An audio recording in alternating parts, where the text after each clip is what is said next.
E aí pessoal, estamos de volta aqui hoje para falar sobre o confronto entre Cruzeiro e Atlético Mineiro pelas quartas de final da Copa do Brasil. Cruzeiro avança para as semifinais e o Atlético fica pelo caminho. O placar agregado foi de 4-0 para o Cruzeiro, domínio amplo, tanto no jogo da ida lá na Arena MRV, quanto agora no jogo de volta no Mineirão com o mando do Cruzeiro. Pessoal, antes de começar o vídeo, não se esqueça de curtir, de se inscrever aqui no canal, de me seguir nas redes sociais e de comentar aí o que você achou desse jogo e o que você achou desse vídeo também, beleza? Isso é muito importante para o engajamento aqui do canal. Pessoal, vamos começar falando do contexto dos dois clubes. Vamos começar falando do clube que foi o vencedor, né, desse confronto, que passou para a próxima etapa, que foi o Cruzeiro Esporte Clube. Pessoal, dois pontos que eu queria destacar. Primeiro, Caio Jorge jogando, titular, artilheiro do Cruzeiro. Caio Jorge mais uma vez iluminado, fazendo 2 gols. De novo, 2 gols de bola parada, mostrando a força do Cruzeiro nessa bola parada, né? E também a fragilidade do Atlético Mineiro nessa bola parada, porque o Atlético Mineiro conseguiu tomar 3 gols parecidíssimos do Caio Jorge em lances de bola parada nesse confronto, né? Tanto no jogo da ida quanto no jogo da volta. 1 gol na ida e 2 gols na volta. Importante destacar também que o Caio Jorge era dúvida para esse jogo, pessoal. O Caio Jorge sofreu uma lesão muscular no jogo lá no Maracanã entre Brasil e Chile, vitória do Brasil contra o Chile, que eu falei um pouquinho sobre aqui no canal. E aí ele foi cortado da seleção, voltou rapidamente para Belo Horizonte. E aí o Cruzeiro fez um trabalho sensacional com ele para recuperar o jogador a tempo. Ele não chegou a jogar os 90 minutos, né, nesse jogo da volta, mas o tempo que ele jogou foi um bom tempo, o primeiro tempo inteiro, mais uma boa parte do segundo tempo. E o tempo que ele jogou também foi essencial porque ele conseguiu marcar os 2 gols que sacramentaram a vitória do Cruzeiro contra o Atlético. E também destacar o Fabrício Bruno, pessoal. O Fabrício Bruno foi titular jogando contra a Bolívia, lá na altitude. A derrota para o Brasil na Bolívia, ele foi titular, jogou 90 minutos e o Cruzeiro fez uma logística especial para ele, né? Trouxe o jogador rapidamente, um voo particular do Pedro Lourenço, que é o dono da SAF do Cruzeiro. O jogador jogou lá 90 minutos, lá na Bolívia, chegou ontem, já treinou e hoje foi titular, jogou 90 minutos contra o Atlético e foi também fenomenal, uma atuação muito boa do Fabrício Bruno. Bom, pessoal, e do lado do Atlético Mineiro? Eu tentei pensar assim em algum ponto positivo para falar do Atlético Mineiro, mas no momento não está tendo. Do lado do Atlético Mineiro eu queria destacar 2 coisas sobre os 2 confrontos. Primeiro, vamos falar sobre a troca de treinadores. No jogo de ida, o treinador do Atlético Mineiro era o Cuca e na volta passou a ser agora o Sampaoli. Se eles escolheram fazer essa troca nesse momento pelo momento ruim do Atlético ou foi porque eles acharam que essa mudança de comando poderia fazer com que o Atlético jogasse bem nesse jogo da volta e revertesse a vantagem que o Cruzeiro conseguiu lá na Arena MRV, né? Eu acho que tem muito disso, porque essa gestão do Atlético Mineiro está se mostrando uma gestão bem amadora em relação a esse tipo de comportamento, de tomar decisões no sentido de jogar para a torcida. E essa mudança de comando talvez seja muito por isso, trazendo mais uma vez um técnico que foi vitorioso, vamos dizer assim, não ganhou título, mas teve uma fase boa no Atlético Mineiro no passado, e aí tentando meio que jogar para a torcida no clube que vive um momento muito ruim, tanto dentro quanto fora de campo. E outro detalhe que eu queria falar sobre o Dudu, pessoal. O Dudu que foi titular no jogo de ida, o Cuca fez a opção por escalar o Dudu como titular, não pela boa fase dele, muito pelo contrário, que o Dudu vinha em uma fase ruim, mas muito porque essa questão mística, né? O Cuca ele tem muito disso, de tentar ali escalar jogadores, fazer esse misticismo. Fez até uma dúvida em relação ao Lianco no jogo da ida, que estava machucado, o jogador não tinha nem condições de entrar em campo, nem foi relacionado. Mas aí fez essa dúvida aí com o Dudu, meio que no sentido de que, vamos trazer o Dudu para ser titular, porque ele vai tentar fazer alguma coisa diferente para provar para o Cruzeiro que o Cruzeiro perdeu o jogador, o Cruzeiro que teve um problema lá extra-campo com o Dudu acabou saindo do Cruzeiro e indo direto para o rival, Atlético Mineiro, e aí acabou que deu muito errado e nesse jogo da volta o Dudu nem escalado foi, tá? Para ser titular, nem entrou no jogo. Pessoal, com isso em vista, vamos falar um pouquinho da escalação. Eu já vou avaliar um pouquinho a atuação de cada jogador aí. Começando pelo Cruzeiro. Cássio no gol, aquela formação padrão, né, que o Cruzeiro já tá jogando já há muito tempo ali. Fabrício Bruno e Vidalba jogando muito bem. Para mim, mais uma excelente atuação dessa dupla de zaga. A defesa do Cruzeiro tá muito bem, não tomou gol nenhum ainda na Copa do Brasil. O Cássio no gol, que eu já falei também, foi muito seguro mais uma vez. Tem 2 anos que o Cássio não toma gol pela Copa do Brasil. O último gol que ele sofreu foi pelo Corinthians. Foi mais uma atuação muito boa do Cássio. O William e Kaique, os 2 laterais, acho que os 2 foram muito bem também hoje.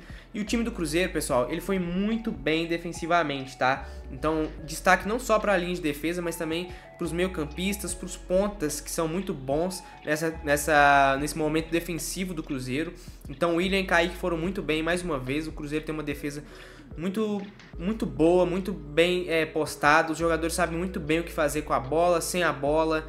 Então, assim, é um time que está sendo muito bem treinado pelo Leonardo Jardim.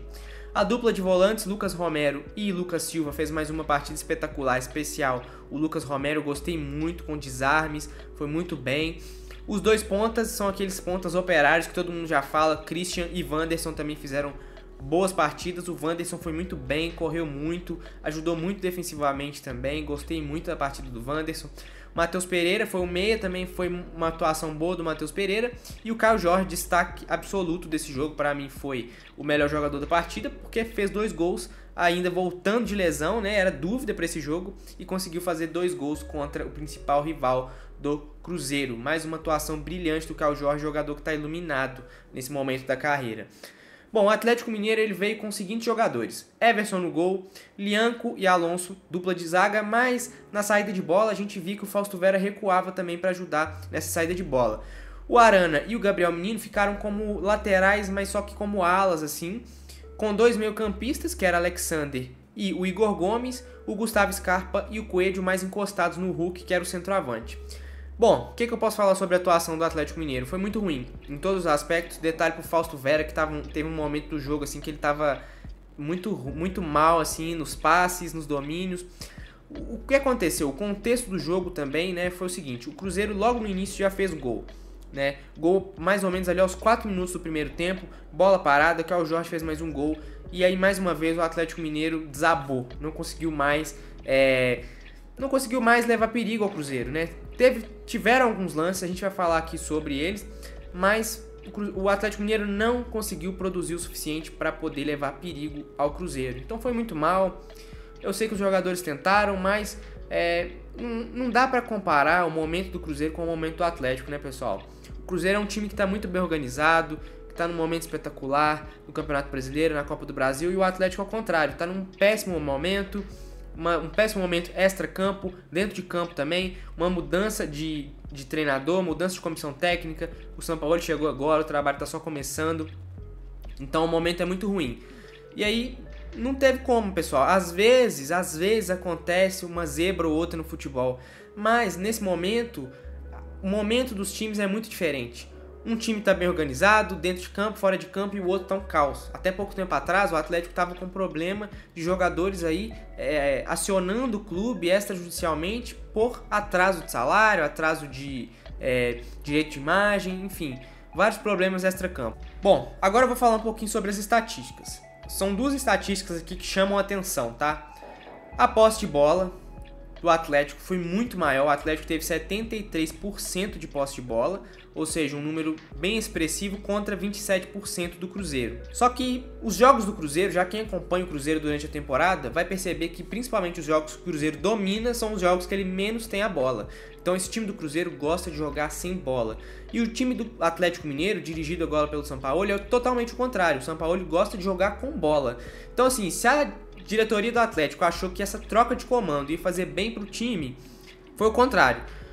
O Atlético Mineiro, treinado pelo Sampaoli, com esse estilo de jogo, foi o adversário perfeito para o Cruzeiro. É o que o Cruzeiro precisava de enfrentar nesse momento, ainda mais com a vantagem no placar, né? E aí, essa posse de bola do Atlético, ela foi estéril, ela foi improdutiva. O Atlético levou muito pouco perigo pro gol do Cruzeiro, levou muito pouco perigo pro Cássio, né? E isso se mostra pelos gols esperados, que é uma estatística que todo mundo adora falar hoje em dia, mas é interessante a gente olhar.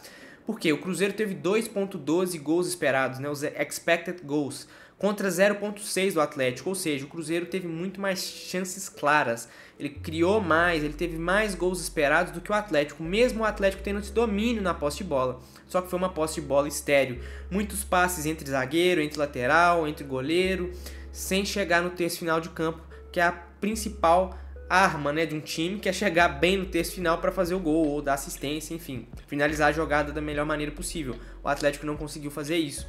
E até no número de finalizações, o Cruzeiro teve 11 contra as 11 do Atlético também. Então a gente mostra que foi um jogo equilibrado. O Atlético teve mais a bola porque precisava de correr atrás do placar, mas não foi suficiente, né? Essa posse de bola foi estéril. E aí foi isso que aconteceu, o Cruzeiro passa para a semifinal e o Atlético fica pelo caminho mais uma vez. Bom, pessoal, é isso. Esse foi o vídeo, eu espero que vocês tenham gostado. Foi um vídeo bem rapidinho, uma análise bem superficial falando sobre o jogo. Se você gostou, não se esqueça novamente de deixar seu like, se inscrever no canal, de me seguir nas redes sociais, de comentar o que você achou.